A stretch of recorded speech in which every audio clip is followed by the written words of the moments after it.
My wife hit me in the face one night, and looking back, I'm so glad that I didn't leave. I want to start this by saying that I do not condone violence against anyone.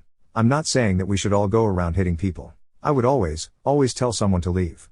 And yes, there are times I wondered if I should have. That night was the fourth incredible outburst my wife had after 3 long years of our relationship slowly becoming toxic.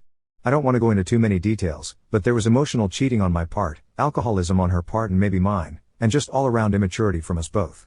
We were stuck in a repetitive cycle. It sucked. It was killing us both. Her outburst was violent for the first time. She screamed at me and threw things at me and just became another person entirely. I was stunned. She ran away from the house in tears and eventually that night we fell asleep in bed together. I didn't know what to do. I knew I probably had to get ready to leave. But something just didn't feel like the end to me. It wasn't her. I am glad I didn't leave. But that was a turning point unlike anything I've ever experienced. She took control of the situation, sincerely apologized, made me promise to leave her if it ever happened again, and then made some extreme changes to her life, starting that day. In the past 2 years, she's been completely sober. She was diagnosed with borderline personality disorder and started treatment for it. She lost 45 pounds. She ran a half marathon. She got 2 promotions at her job and has her very own assistant now. She started gardening. I think we have over 20 plants. We started couples counseling. I didn't shut down like I usually do. We took our very first vacation together.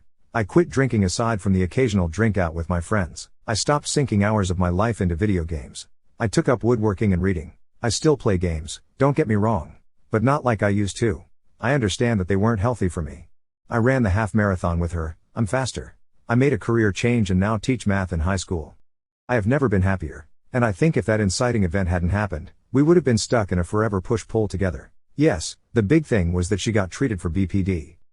And I just wanted to say to anyone who has BPD, I'm so sorry about the stigma you face and the way people can treat you when they know. My wife lost a few friends when she shared her diagnosis with them. But her therapy helped. And I hope you can get help too. I love my wife. I'm glad I stayed. Edit. Thanks for the lovely comments, all. One thing, there's no need to derail this post with your but if the genders were different what ifs and wonderings, because that's not what happened.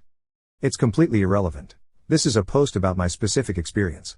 If you want to talk about domestic abuse at a larger scale, I'm sure there are better places for it, including organizations that exist to help survivors.